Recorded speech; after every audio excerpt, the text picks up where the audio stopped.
Olá, pessoal. Então, continuando aqui a nossa conversa no módulo de sistema endócrino digestório, a gente vai abordar agora a glicólise, beleza? Eu quero que vocês, como sempre, usem essa apresentação aqui para conseguirem balizar o que eu vou querer dentro do capítulo, né? Porque é muita informação e é claro que eu não vou querer tudo aquilo que está ali dentro do, do material, tá certo? Então, como já foi explicado para vocês na aula anterior, um dos resultados da ligação da insulina no seu receptor é a migração dessas vesículas intracelulares com o transportador GLUT4 para a membrana plasmática, né? No caso de GLUT4, eu estou falando principalmente aqui de miócitos. Tá? Então essa parte aqui a gente abordou na aula anterior. Conforme eu falei com vocês, e talvez isso aqui seja mais básico, mas eu vou querer começar dando essas informações básicas mesmo. A gente tem uma série de canais, né, de transportadores, com a função de transportar a glicose e alguns outros açúcares do plasma, né, do sangue, para o meio intracelular. Então vamos dar uma olhada rapidinho aqui. É óbvio que eu não quero que ninguém decore nome nem essas atribuições aqui, mas é só para a gente ter essa conversa, né? Ver o que é interessante observar aqui. Então, tendo em mente que o nível sérico normal de glicose varia entre 4 a 8 milimolar, vamos dar uma olhada aqui nesses canais. Então, a gente tem, por exemplo, o canal GLUT3, que é um canal ubíquo, né? Ou seja, está presente em todos os tecidos, em todas as células. Ele tem um KT, né, que a gente pode imaginar o KT mais ou menos faz uma correspondência com o que é o KM de uma enzima aí. Então seria o coeficiente de transporte. Então, com qualquer concentração acima de 1 até 8, esse GLUT3 estaria fazendo um transporte de glicose ali, independente de insulina. Ele já está presente ali na membrana, né? Aqui o GLUT4, que é esse que responde à insulina, você vê que o KT dele é próximo da concentração sérica de glicose. Tá? Ele está presente no músculo esquelético e músculo cardíaco. E é interessante vocês notarem aqui, ó, que o GLUT2, que é o que está presente na célula beta-pancreática, ele tem um KT mais alto, né? Então, assim, ele que vai, é essa célula que vai responder, né, produzindo insulina.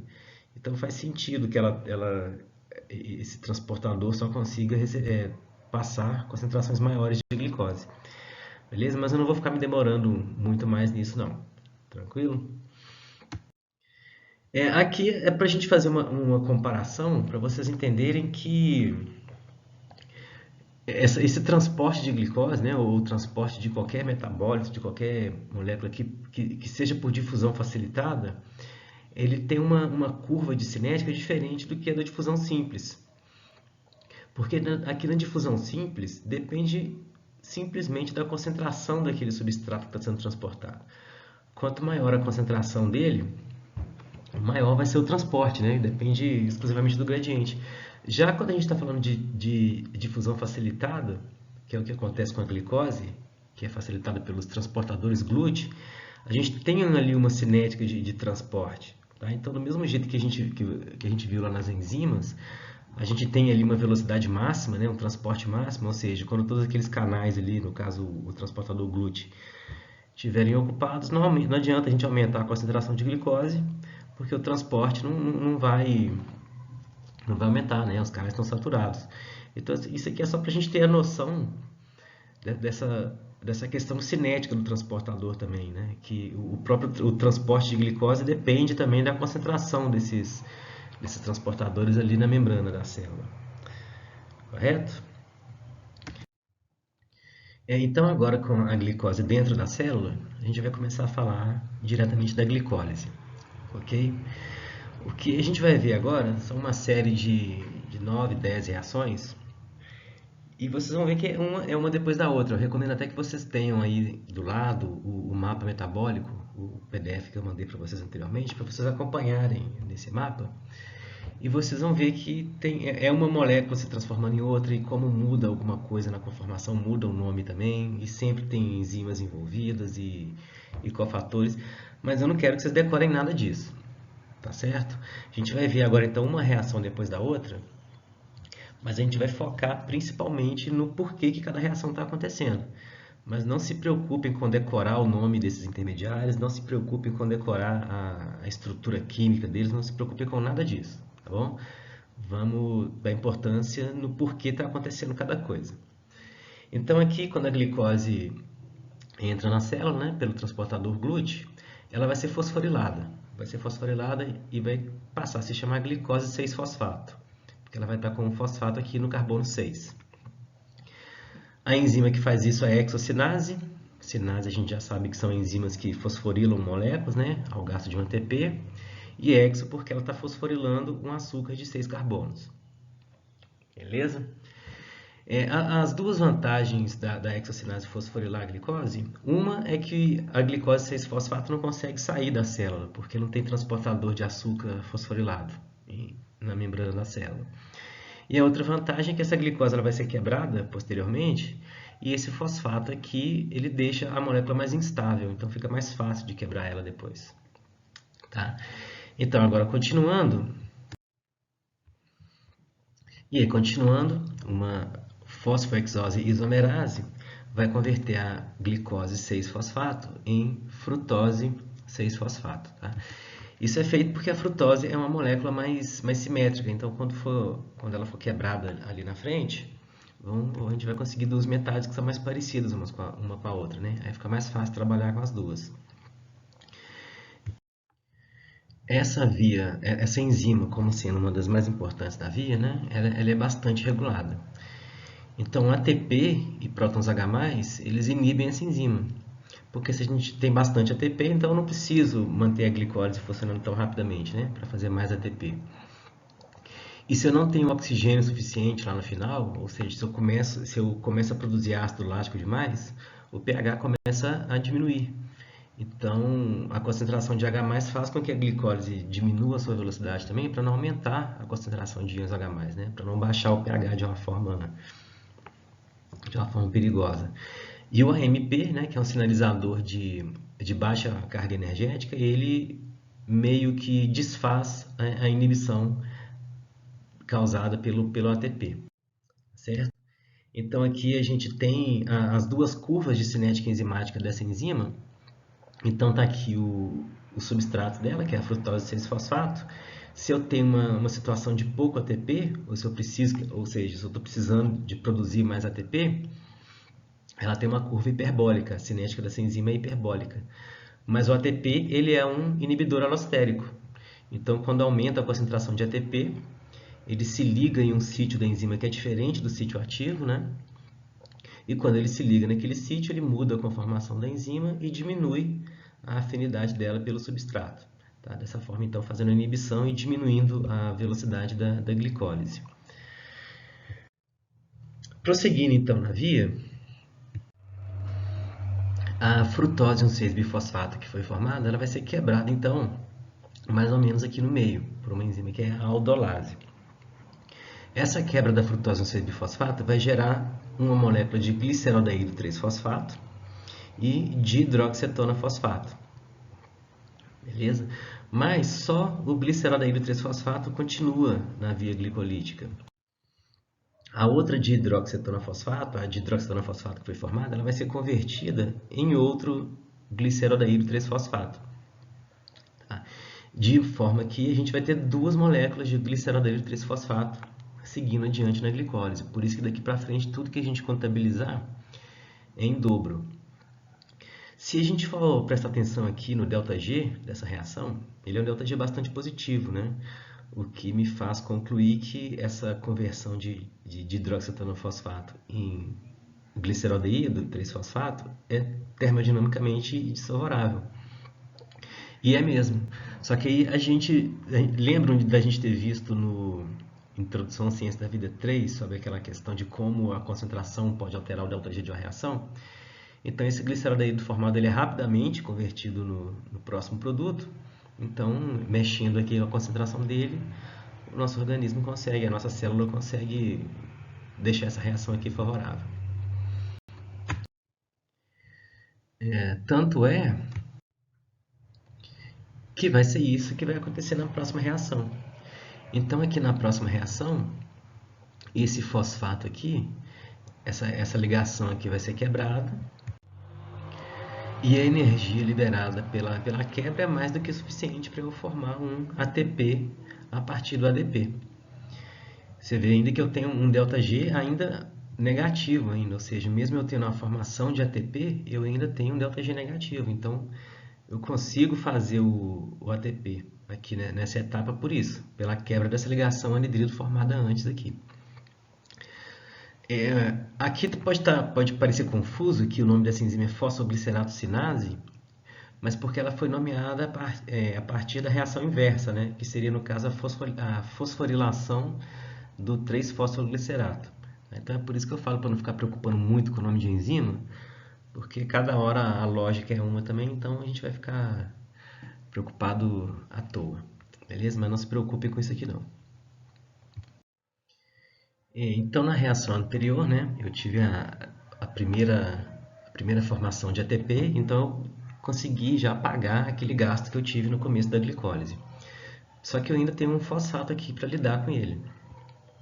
Então, o que vai ser feito agora é a redistribuição aqui dos elétrons para deixar essa clivagem aqui também mais favorável para eu conseguir formar um ATP quando eu quebrar aqui. Eu vou tentar fazer mais ou menos o que eu fiz na molécula anterior. Então, a primeira etapa dessa redistribuição aqui vai ser feita por uma fosfoglicerato mutase e ela vai tirar o fosfato da posição 3 e passar para a posição 2. Vai passar para a posição mais interna aqui. Bom, continuando, ainda no intuito de conseguir fazer uma reação aqui que tenha um alto potencial de transferência, uma enzima chamada de enolase, então, vai desidratar o 2-fosfoglicerato, vai tirar essa molécula de água aqui. Ó. E a molécula resultante é o fosfenolpiruvato, que é uma molécula que tem um alto potencial de transferência de grupamento fosforil. Ou seja, esse fosfato agora pode facilmente ser passado para uma molécula de ADP. E a gente consegue ver essa diferença aqui. Ó. Se o ΔG da hidrólise desse 2-fosfoglicerato, ou seja, se eu quebrar essa ligação fosfato aqui dessa molécula, eu tenho um ΔG de menos 17,6 kJ.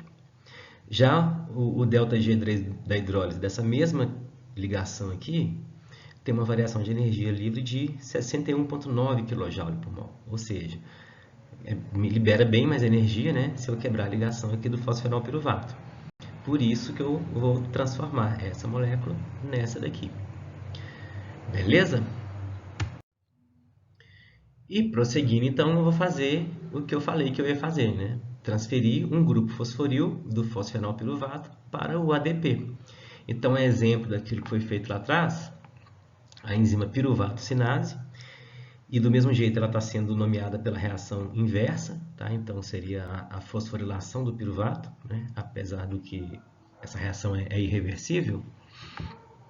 Mas então a enzima piruvato cinase vai clivar essa ligação aqui e passar esse fosfato para uma molécula de ADP, formando então os dois últimos ATPs da glicólise, né? 2 porque tudo aqui agora está em dobro, né? E me dando como resultado ali a molécula de piruvato.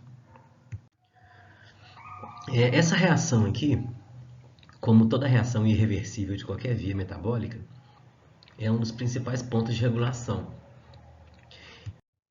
Vamos dar uma olhada aqui então na regulação da piruvato cinase. O ATP ele vai inibir alostericamente a enzima, né, para deixar a glicólise mais lenta. E isso faz sentido, porque se eu já tenho bastante ATP, eu não quero que a glicólise continue acontecendo numa velocidade muito alta. Então o ADP ele converte a enzima numa forma fosforilada, que é uma forma menos ativa, tá? Deixando a glicólise menos rápida, então é mais lenta. Quando a gente tem baixo nível de glicólise, né, uma fosforilase tira esse fosfato e a enzima vem para uma conformação mais ativa. E ainda assim, nessa conformação ativa, ela vai ser regulada pela frutose 1,6-bifosfato, Ou seja, se lá naquela primeira etapa irreversível eu tenho a formação de frutose no 6-bifosfato, vai sinalizar para essa enzima apertar o passo dela, né? Continuar funcionando para dar conta de todo mundo, do intermediário que está chegando ali. Da mesma forma, o ATP vai inibir a enzima, vai deixar ela mais lenta, porque se eu já tenho uma concentração alta de ATP, eu não preciso da glicólise tão rápida assim também. E a alanina, ela é um composto, é um aminoácido, né, que é sintetizado a partir do piruvato. E aí vai gerar outros blocos de construção. Então, se a alanina começa a acumular, é porque eu já estou tendo também um acúmulo de piruvato. Por isso, a presença de a alanina também inibe a piruvato sinase. Então, agora, se a gente fosse querer colocar tudo isso em equação, se fôssemos fazer a conta mesmo, o que a gente ia ter tido no final das contas? Eu ia ter uma glicose me dando 2 moléculas de piruvato e 2 moléculas de NADH. E nesse meio termo, 2 moléculas de ADP teriam sido convertidas em 2 moléculas de ATP. Né? Mas vocês viram que foram formados 4 ATPs, mas a gente teve aquele gasto no início, né? Então no final 2 ATPs. Essa etapa de formação de ATP, ela não é termodinamicamente favorável. Ela me consome 61 kJ por mol. Mas a formação dos 2 NAD ela é termodinamicamente muito favorável. Então, se a gente faz as contas, se a gente soma, se a gente acopla as duas reações, eu consigo então formar essas 2 moléculas de ATP e ainda ter um saldo de 82 kJ por mol. Tá? Por isso a glicólise é uma reação virtualmente irreversível. Beleza? Como a concentração de NAD+, é limitada dentro da célula, eu tenho que ter maneiras de regenerar o NAD na ausência de oxigênio. E essas duas maneiras, uma delas é a fermentação alcoólica. Na fermentação alcoólica, o piruvato vai passar por uma clivagem pela piruvato descarboxilase, sendo convertido em acetaldeído. E o acetaldeído vai receber esses hidrogênios aqui do NADH, mais H+, sendo convertido em etanol e regenerando aqui o NAD para a glicólise poder continuar na ausência de oxigênio. Essa daqui é a fermentação alcoólica, né, que forma etanol no final. E aí tem uma condição, né, uma doença que é chamada de síndrome da alta cervejaria, que são pessoas que têm uma disbiose no intestino grosso e que elas têm uma biota fermentadora maior do que a normal. Então, essa pessoa ela consome carboidrato e tem uma produção excessiva de etanol no intestino e a pessoa acaba ficando bêbada. A outra via é a fermentação lática. A fermentação lática é o que acontece nos eritrócitos, né? Porque eles não têm mitocôndria, então eles só fazem a parte anaeróbica da glicólise. E nessa via, o piruvato ele é diretamente convertido em lactato. Né? Então o NADH mais H+, já doa esses prótons para o piruvato, formando aqui o lactato. E o lactato ele tem exatamente o mesmo número de carbonos, oxigênios e hidrogênios que 2 moléculas de glicose. Então a gente consegue ver que no final das contas, só rearranjando esses átomos, a gente conseguiu formar 2 ATPs e no final formando o lactato. Né?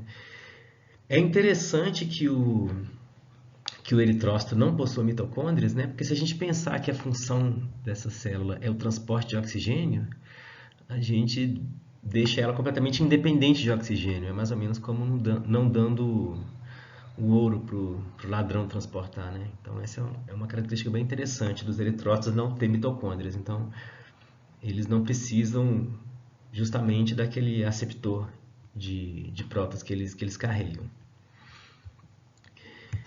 Bom, e com isso a gente termina a parte principal da glicólise, né? E aí você pode perguntar por que são necessárias tantas etapas, né, para quebrar a glicose. É interessante porque tendo essas várias etapas, a gente consegue fazer com que a glicólise seja um ponto de interseção com outras vias também. Por exemplo, o catabolismo de proteínas ou de ácidos graxos. E o que a gente vai ver agora é como outros açúcares entram na via glicolítica. Então, o primeiro deles é a frutose. A frutose ela tem os transportadores específicos. E ela pode seguir por dois caminhos. Principalmente no fígado, a frutose, quando ela entra na hepatócito, ela vai ser fosforilada em frutose 1-fosfato e vai ser quebrada em dihidroxicetano-fosfato e gliceraldeído. E o gliceraldeído vai ser fosforilado novamente em gliceraldeído 3-fosfato. E aqui esses intermediários agora, todos eles são da glicólise já. E a glicólise pode acontecer normalmente. Em outros tecidos, a frutose pode ser diretamente fosforilada em frutose 6-fosfato, pela hexoquinase. Mas aí continua do mesmo jeito. A via de entrada da galactose ela é um pouco mais complexa. Tá? Então, a galactose ela é o produto da hidrólise da lactose, né, que é o açúcar do leite, e passa pela corrente sanguínea do intestino para o fígado. E lá no hepatócito, ela vai ser primeiro fosforilada em C1 pela galactosinase. Então, muito parecido com o que acontece com a glicose, a galactose entra na célula e vai ser fosforilada pela galactosinase. Quando ocorre a deficiência dessa enzima, ocorre um acúmulo de galactitol na célula, que é um poliálcool de toxicidade elevada. E a deficiência dessa enzima é chamada de galactosemia do tipo 2, ou a deficiência da GALC, né, que é a galactosinase. A galactose 1-fosfato, então, uma vez formada, para ela prosseguir na via de metabolização, ela vai sofrer uma conjugação com a molécula que é a UDP-glicose. Aqui nessa etapa, uma enzima que é a galactose 1-fosfato uridiltransferase vai passar a uridina e 1-fosfato da UDP-glicose para a galactose 1-fosfato. Então, esse grupamento aqui, ó, que está destacado em preto, vai ser transferido para galactose 1-fosfato. Daí a galactose 1-fosfato é convertida em UDP-galactose. UDP porque ela tem uma uridina e 2 fosfatos ligados à galactose. E o que sobrou aqui para trás foi a glicose 1-fosfato. Beleza?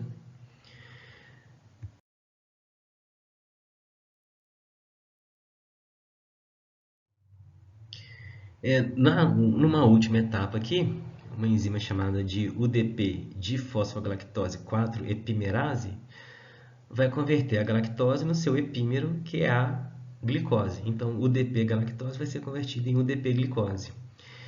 E essa UDP-glicose aqui vai fazer esse papel aqui no começo do ciclo. Então, vai passar por essa clivagem aqui, vai sobrar a glicose 1-fosfato, e é essa glicose 1-fosfato que agora vai entrar na via glicolítica.